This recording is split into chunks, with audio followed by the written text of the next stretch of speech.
statistics become the number one thing you talk about, that means you don't win championships. For the Eagles, we win.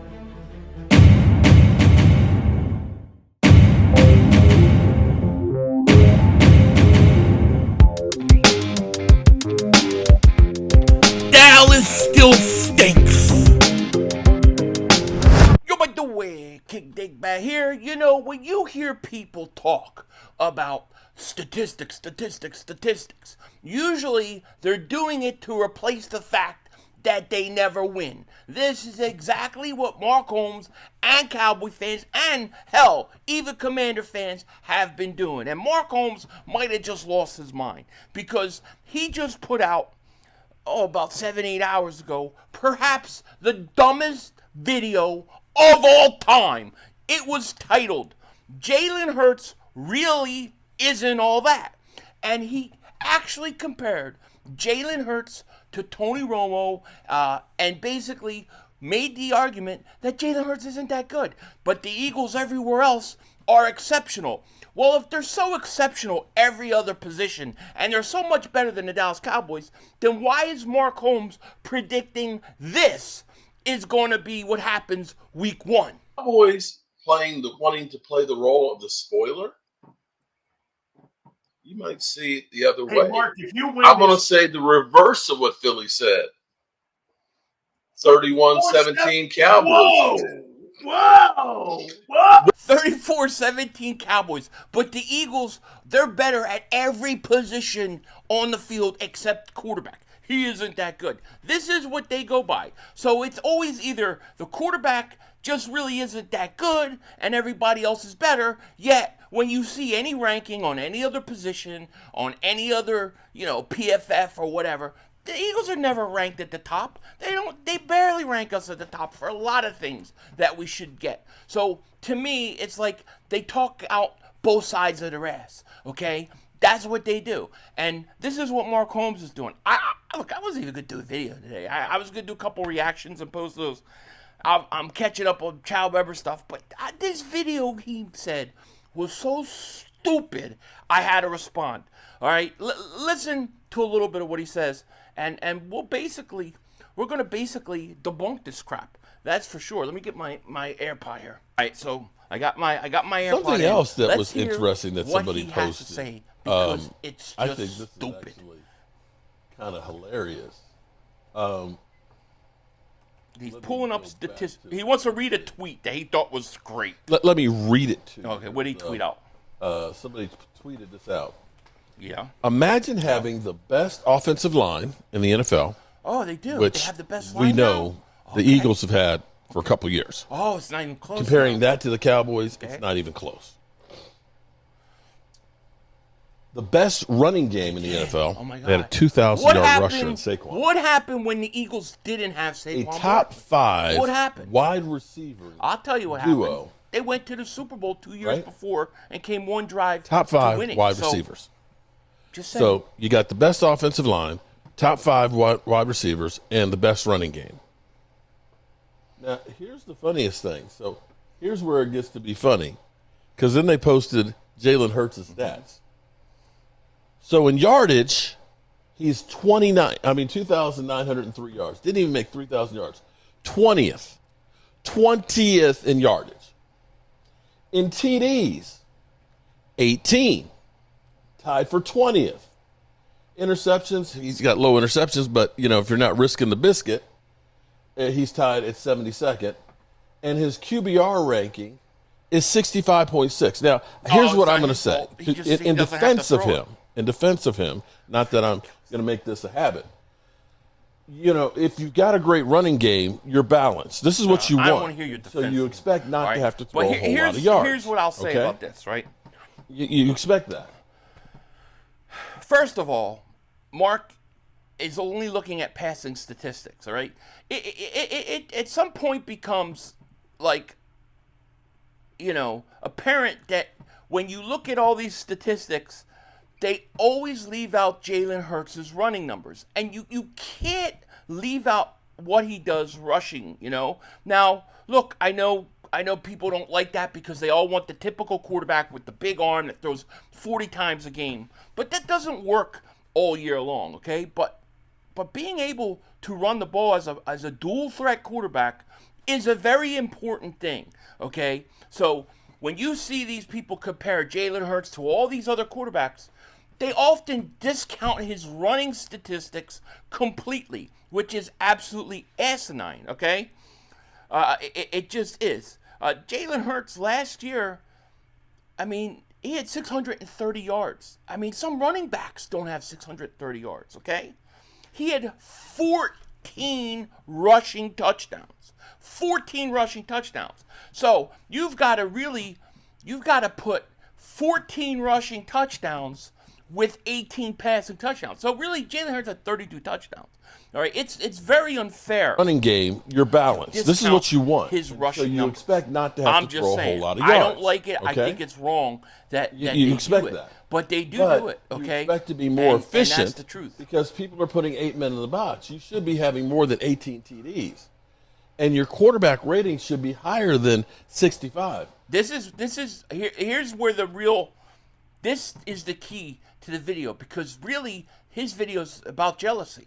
It's about jealousy. He wants Dak Prescott to play more like Jalen Hurts.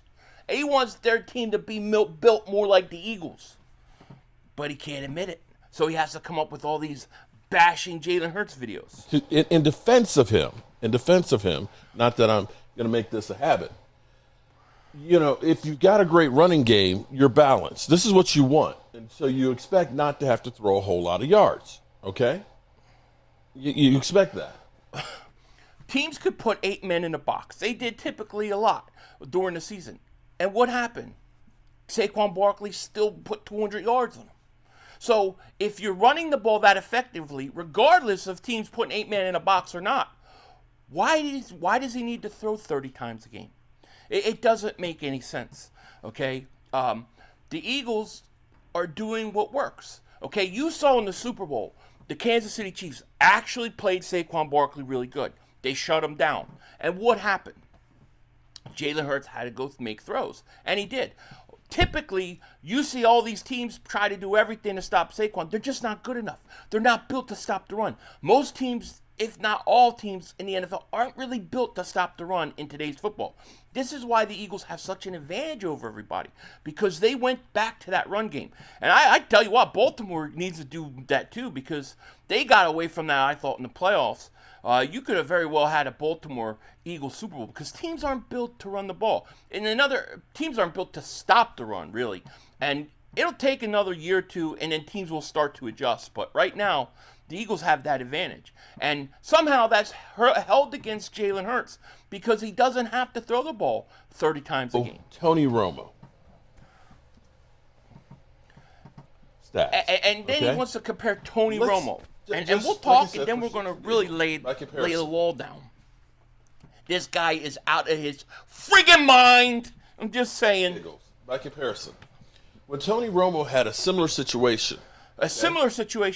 See, he doesn't want to talk about Dak, because Dak had a similar situation for the first 4 or 5 years of his career. And Tony Romo had DeMarco Murray, who rushed for 1,800 yards that year, right? And so the Cowboys were balanced, much like the Eagles. All right? Much like the Eagles. We went 12 right. Tony Romo went 12-3. He threw 3,705 yards. Wow. Okay? So we're talking about 800 yards more than what Jalen Hurts did, right? 800 yards more. And almost doubled the amount of interceptions. What, 3 games? You understand what I'm saying here? He had 34 touchdown passes, okay? 34 touchdown passes with only 3,700 yards, with a balanced offense, with great offensive line, okay? We had the Great Wall of Dallas, and you can say you had Tyron Smith, who wasn't breaking down, Travis Frederick, and a young Zach Martin. You had a great offensive line. But here's where it's really kind of cool. You had a 65 QBR for Jalen Hurts, right? Oh, my God. Tony Romo, with basically having the same type of deal same type of that deal Jalen Hurts had. That Jalen Hurts had. Great running attack, Great I don't know if it was the best in the NFL or not, because AP was out there at that time, but one of the top 5 rushing attacks, right? You had a great offensive line. You did have Dez Bryant, but I'm not sure. Let's see, who else? Wait a minute. We had Dez and probably Terrence Williams, Dallas Cowboys. And you had Jason Witten, 2014. This guy's insane. Let me see. This is going to piss off insanity. Eagle fans, of course. And we isn't like to it do funny that So, it's about Tony we Romo, had not Dak? He our doesn't wide want to bring Dak receivers. up. I know we had Dez. Dez was one of the top 10 wide receivers. Dez was a good receiver. We had DeMarco Okay. Murray, who had 1,845 yards. DeMarco Murray had That was our 1,800 big yards. play You had there. the best offensive line And we in had football. Dez Bryant, You had Dez. who you had Beasley, 88 catches, right? 1,300 yards. We had Jason Witten, and we had had Terrence Williams, who had 600 yards.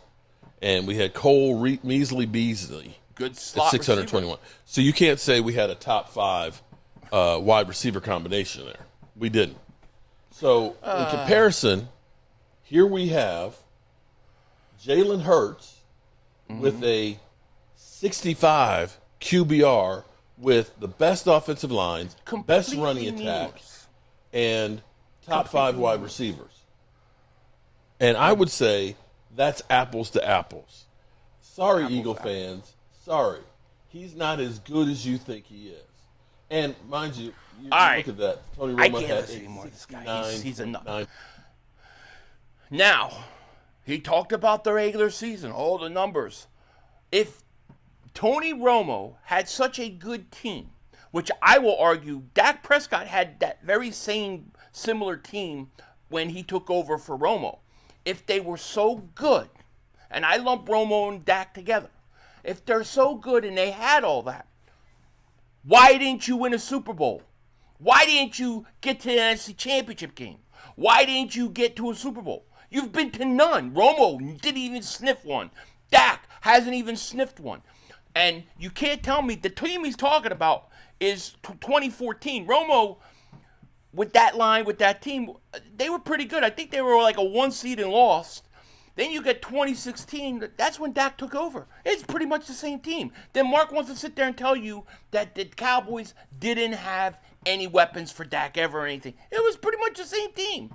Okay, and he admits they had the best offensive line. They had a great running game. They had this. Their running game actually improved when Dak got there because of Zeke. His first 3-4 years were phenomenal. He doesn't discuss playoffs. He doesn't discuss anything else except for throwing stats. We're only talking about one phase of the game, throwing. You can't talk about Jalen Hurts without, like I said, talking about running the ball. You know, this whole thing reminds me of the old Peyton Manning, for you old school, OGs. It reminds me of the old Peyton Manning versus Tom Brady argument. If you remember, when Brady came on the scene, he didn't throw 30 touchdowns, 40 touchdowns. He wasn't that. He was a quarterback. He was efficient. They ran the ball. They played good defense. And he made the throws when he had to make them. That was Tom Brady. I would say he won his first 2 Super Bowls that way. When they got Randy Moss and he got later in his career, he became a much better passer. But, the argument would be, you rather have Peyton Manning, who goes out and throws 40 touchdowns every season, then loses in playoffs? Or do you rather have Tom Brady, who maybe throws 25 touchdowns and sits there and goes and wins Super Bowls? You would take the Tom Brady.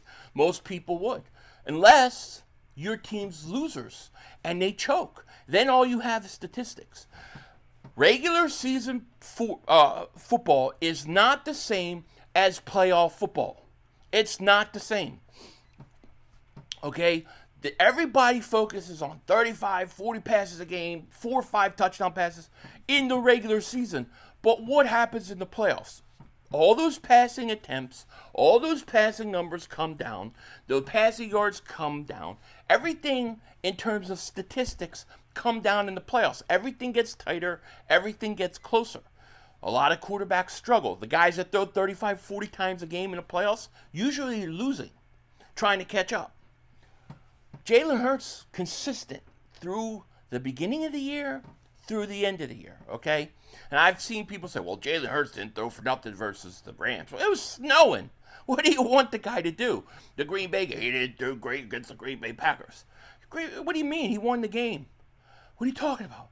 Jalen Hurts was fine. After missing, 3-4 weeks, no practice all week, and then told he's going to play? I think he did fine. What did Jalen Hurts do in the NFC Championship game? Destroyed Washington.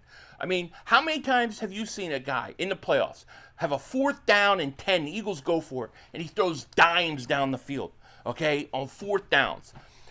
Jalen Hurts, he's undervalued because, 1, they ignore what he does as a dual-threat quarterback. 2, they don't look at him as a leader, him as basically being a leader of a team that is supposedly have all these stars around him. He's the leader, and there's no question about it. He's clutch. He plays bigger in bigger moments. That's what I want from my quarterback. I don't care if he doesn't throw 40 touchdowns every season during the regular season. I care what he does when he gets to the playoffs. I'm telling you right now, if it's fourth quarter of a divisional round of playoffs, wild card playoffs, Eagles are down 4. They're starting at their own 20 with 2 minutes left. I'll take Jalen Hurts over pretty much every quarterback in the league because I know, and I trust that he's going to make the big plays, and he does. His 2 best games were the Super Bowl. That's not by accident. That isn't. This kind of talk is ridiculous. What you're seeing from this is the difference between losers and winners. The Eagles are winners. We care about the playoffs. We care about efficiency. We care about winning in the playoffs. We care about getting the job done. What are they crying about? Statistics. Mark can't even bring up Dak. He has to bring up Romo because he can't admit that Dak had good teams around him and have failed. And that's the truth. Jalen Hurts has already been to 2 Super Bowls. And to get his respect, it looks like he's going to have to go out and win another one. And that's what's going to happen. Jalen Hurts is going to go out. He's going to keep winning Super Bowls. And people eventually are going to have to give him the credit that he's due. But until then, we are going to just keep winning, keep dealing with the criticism, and it's just going to continue. And we're going to just stack up championships. And then, when it's all said and done, there will be no denying. With that said, take care. Talk to you later. Of course, don't be a dingbat. Remember, it's how I vision. We're all just living in it.